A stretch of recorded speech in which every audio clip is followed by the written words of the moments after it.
دوستوں،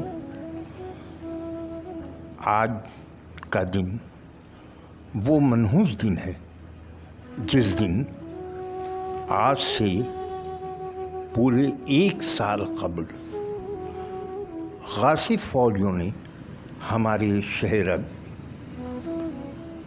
کشمیر مقبوضہ کشمیر میں داخل ہو کر ظلم و جور کا ایک نیا باب کھولا تھا۔ اس حوالے سے کشمیر میں جاری ظلم و ستم کو حوالہ بنا کر بہت سارے افسانچہ نگاروں نے افسانچے لکھے۔ انہی افسانچوں میں سے کچھ افسانچے حاضر خدمت ہیں۔ پہلا افسانچہ ہم نے پروفیسر ڈاکٹر اخلاق گیلانی کا لیا ہے۔ ان کا شمار پاکستان کے ان افسانچہ نگاروں میں ہوتا ہے جنہیں اساتذہ کا درجہ حاصل ہے۔ اب ان کے افسانچوں کا مجموعہ بھی آ چکا ہے۔ آئیے ان کا افسانچہ سنتے ہیں۔ عنوان ہے معصوم سوال۔ یوم استحصال کشمیر کا پروگرام جاری تھا۔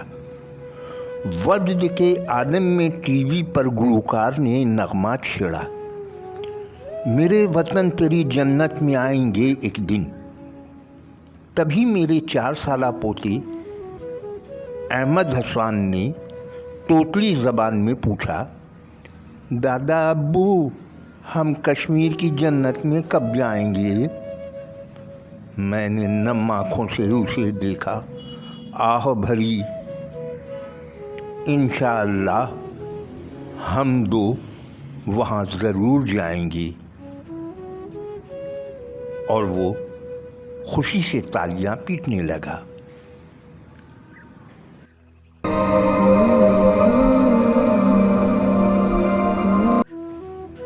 اور اب ان کا ہی ایک اور افسانچہ سنتے ہیں۔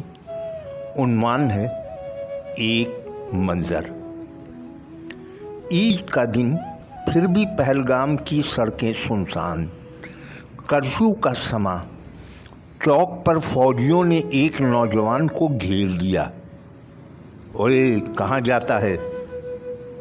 نماز عید پڑھنے اللہ کے گھر جا رہا ہوں، نوجوان نے جواب دیا۔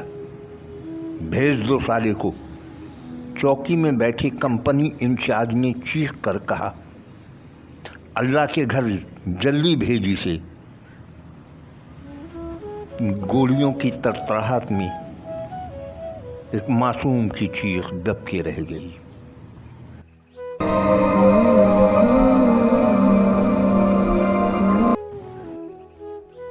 خالد شیخ طاہری کا شمار ان افسانچہ نگاروں میں ہوتا ہے جنہوں نے بہت تھوڑے عرصے میں اپنی فکر اور قلم کی قوت سے نمایاں مقام حاصل کر لیا ہے۔ تو آئیے سنتے ہیں ان کا نیا افسانچہ۔ عنوان ہے محافظ۔ بلٹ پروف جیکٹ، ہاتھ میں AK-47، سر پر جنگی ہیلمٹ، کمر سے بندھا جدید پستول، ایک ایکسٹرا بلٹ وہ میگزین کے ساتھ، نظریں سری نگر کی گلیوں کا بغور جائزہ لی رہی تھی۔ وہ اپنے ملک کے اٹوٹ انگ کی خدمت کرنے کے لیے پوری طرح چوکس تھا۔ اچانک غلیظ سے نکلا ایک چھوٹا سا پتھر اس کے چہرے پر آن لگا، جس نے اس کے غرور اور پندار کا بھرم ایک لمحے میں زمین بوس کر دیا۔ آزادی کی قوت کو دبایا نہیں جا سکتا، دور سے نعرہ بلند ہوا۔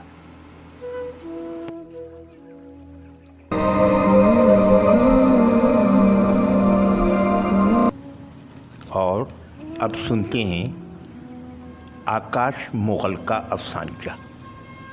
ان کے افسانچوں کی خوبی یہ ہے کہ وہ چونکا دیتے ہیں۔ آج کے افسانچے کا عنوان ہے احتجاج۔ کشمیر بنے گا پاکستان، احتجاجی ریلی نعرے لگاتی ہوئی مرکزی چوک پر پہنچی تو جلسے کی شکل میں تبدیل ہو گئی۔ آزادی کی حمایت اور بھارتی مظالم کے خلاف خوب شعلہ بیانی ہوئی۔ ملٹی میڈیا پر مقبوضہ کشمیر میں ہو رہے مظالم کی ویڈیو دکھائی۔ عوام کا جوش دیدنی تھا۔ بہت سے افراد مظالم دیکھ کر دہاڑے مار رہے تھے۔ پھر مودی کا پتلا جلایا گیا، غاصب بھارتیوں کا پرچم نظر آتش کیا گیا۔ عوام نے کشمیریوں کا حق دلانے کی قسمیں کھائیں۔ جوشیلے نعروں کے ساتھ ریلی اختتام کو پہنچی۔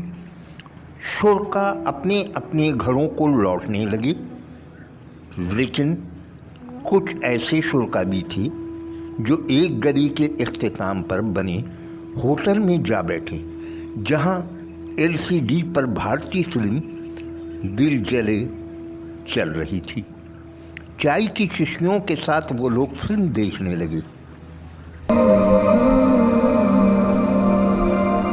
کتنے خوبصورت انداز میں کچھ لوگوں کے دوغلے پن کو اجاگر کیا ہے آکاش مغل نے۔ اور اب چلتے ہیں ایک اور افسانچے کی طرف۔ اقبال خورشید افسانچوں کی دنیا میں ایک بڑا نام۔ 1 منٹ اسٹوری کے نام سے افسانچوں کا ایک انبار انہوں نے لگا رکھا ہے۔ ایکسپریس، روزنامہ ایکسپریس، روزنامہ دنیا اور اس کے علاوہ فیس بک پر بھی ان کی 1 منٹ اسٹوری آپ پڑھتے رہے ہوں گے۔ کشمیر میں جاری مظالم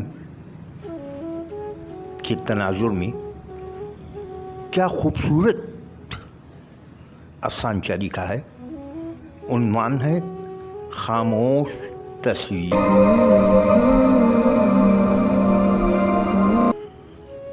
صوفی کی پینٹنگ میں ہر چہرہ دمک رہا تھا۔ کشادہ اسکول، ندی پرسکون، پہاڑ سرسبز۔ صوفی کا تعلق ناروے سے ہے۔ روماریو کے فن پاروں میں ہر چہرے پہ مسکراہٹ تھی۔ کلاس کی کھڑکی سے درخت دکھائی دیتے، سمندر شانت، ریت سنہری۔ روماریو کا تعلق برازیل سے ہے۔ خالد کی تصویروں میں چہروں پر اطمینان تھا۔ بڑے بڑے کلاس روم، ساحل کے پاس بلند و بالا عمارتیں۔ خالد کا تعلق دبئی سے ہے۔ ہینا کی پینٹنگز میں ہر چہرہ زخموں سے داغدار تھا۔ اسکولوں پر تالے پڑے تھے، سبزہ سوکھ گیا اور دریا سرخ ہو گئے۔ ہینا کا تعلق کشمیر سے ہے۔